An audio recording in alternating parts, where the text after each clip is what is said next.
Hello everyone and welcome to Stream and Tech Now. Are you looking for that cozy crackling fireplace to have running in the background? Well, I have just the thing for you. It's super easy to get, it's free. I'm going to show you how to get it on your Fire Stick coming up next.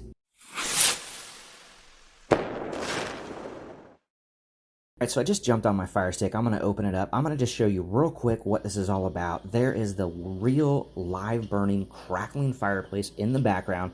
My wife asked me the other day, she said, is there a fireplace or something you can put on the TV to kind of run in the background? I said, well, there sure is. You know, and if you want it, other people probably want it as well. So I think I'll do a quick video. Now, if you don't want this crackling sound in the background, just click to the right or left and this menu will come up. You'll have different genres of songs you can put on in the background instead. Otherwise, you can just click fireplace sound and that crackling sound will come right back.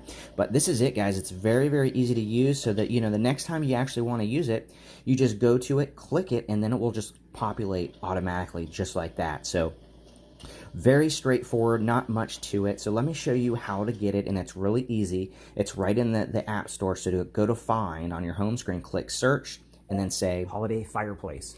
And it's just going to pop up. What you're going to do is you're just going to scroll down to where it says Apps and Games, and there it is right there, Holiday Fireplace. So you can just download that, open it up, and there you go. It's perfect for, you know, that Christmas Day, Christmas Eve when you're opening up presents, or when you're just kind of chilling and maybe reading a book, or just want to relax and have some hot chocolate. Maybe you just, you know, you don't want to watch any more TV, you just want to have something running in the background to kind of relax. It will serve many purposes. So there you go. That's just a really quick video. I hope you guys enjoy it. Let me know what you think in the comments. We'll see you next time.